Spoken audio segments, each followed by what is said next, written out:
மிக துல்லியமாக கணிக்கப்பட்ட ராசி பலன்களை காண ஆன்மீகம் இன்ஃபோ தமிழ் சேனலை சப்ஸ்கிரைப் செய்து வைத்துக் கொள்ளுங்கள். இப்போ வாங்க, பிறக்கப் போகின்ற மார்கழி மாதம் உங்கள் ராசிக்கு எந்த மாதிரியான பலன்கள் கிடைக்கும், உங்களது குடும்பம் எப்படி இருக்கும், திருமண முயற்சிகள் சாதகமாக முடியுமா, குழந்தை பாக்கியம் கிடைக்குமா, உத்தியோகத்தில் இருக்கின்ற பிரச்சனைகள் குறையுமா, தொழில் வியாபாரத்தில் லாபம் உண்டாகுமா, உங்களது கடன் பிரச்சனை தீருமா என்ற முழுமையான விளக்கத்துடன் இந்த காணொளியில் தெளிவாக பார்க்கலாம்.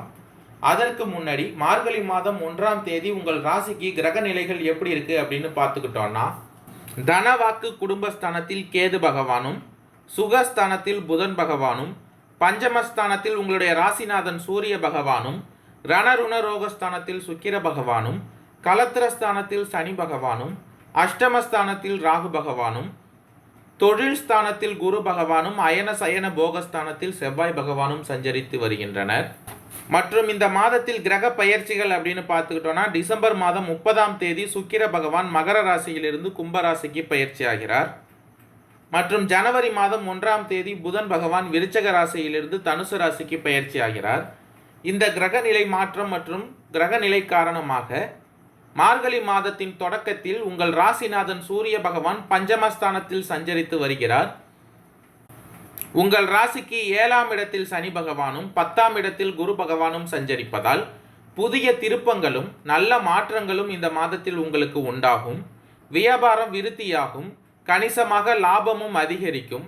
குடும்பத்தில் சுப காரிய பேச்சுகள் முடிவதால் உத்தியோகத்தில் உயர்வு போன்றவை படிப்படியாக நடைபெறும்.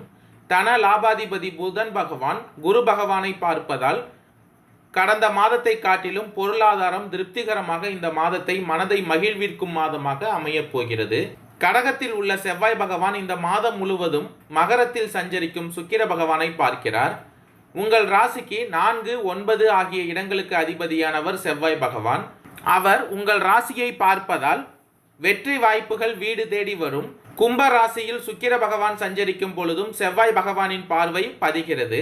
எனவே இந்த மாதம் முழுவதும் உங்களுக்கு மகிழ்ச்சிக்குரிய தகவல் ஏராளமாக வரலாம்.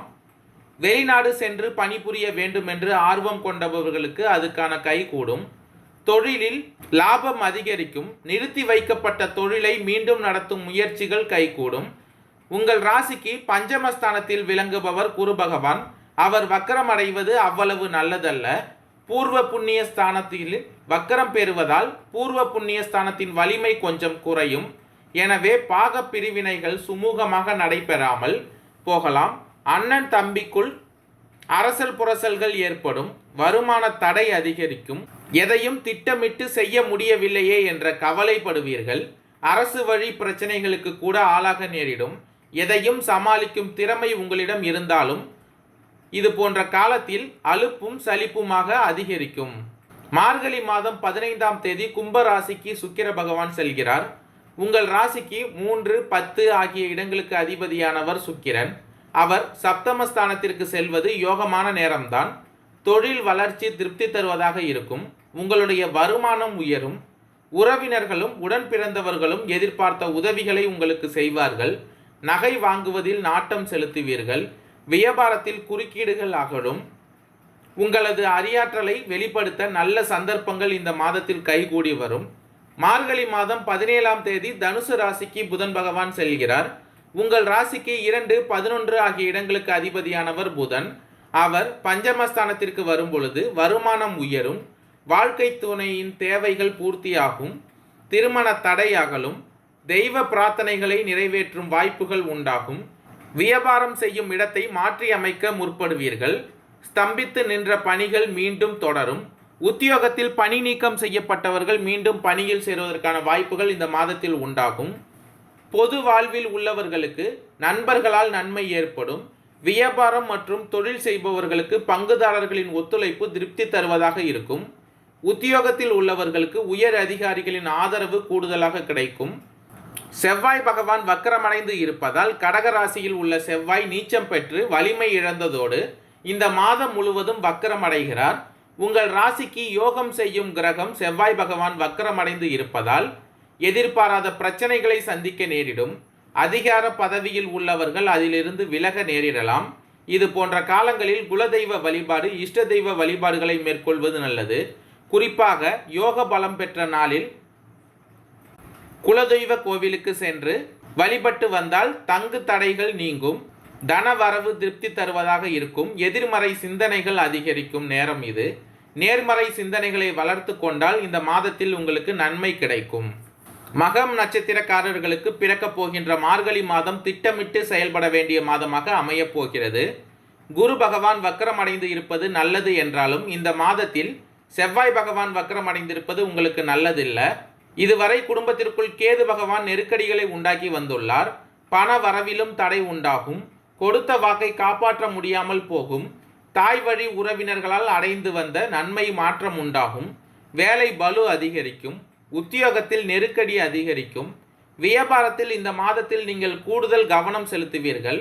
புதிய முதலீடுகள் எச்சரிக்கையாக இருப்பது அவசியம். உங்கள் தேவைக்கு ஏற்ற பணம் வந்து கொண்டே இருக்கும். வாழ்க்கை துணையின் ஆதரவால் வேலை நடக்கும். தொழில் ஸ்தானத்தில் குரு பகவான் சஞ்சரித்து வருவதால் பொன் பொருள் சேரும். நெருக்கடிகள் விலகும். புதன் பகவானின் அருளால் உங்கள் நிலை உயரும். சிந்தித்து செயல்படுவீர்கள். பணிய வேண்டிய இடத்தில் பணிந்து உங்கள் வேலைகளை நடத்தி கொள்வீர்கள். கேட்ட இடத்திலிருந்து பணம் வந்து சேரும். ஒரு சிலருக்கு புதிய ஒப்பந்தம் கிடைக்கும். வரவு செலவுகளில் இருந்த நெருக்கடிகள் நீங்கும். உங்களுடைய செல்வாக்கு இந்த மாதத்தில் உயரப்போகிறது.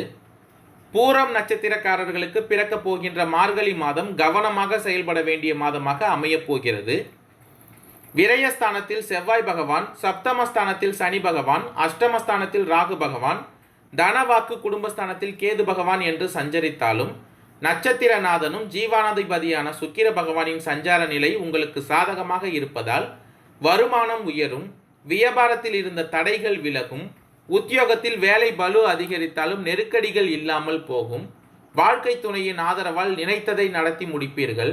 செவ்வாய் பகவான் வக்கரமடைவதால் செலவு குறையும்.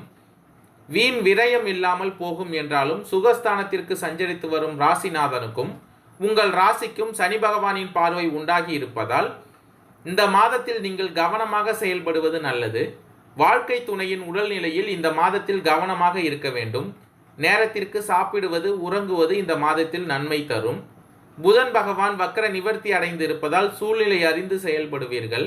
அவசியமான வேலைகளில் மட்டுமே இந்த மாதத்தில் நீங்கள் கவனத்தை செலுத்துவது மிகவும் நல்லது.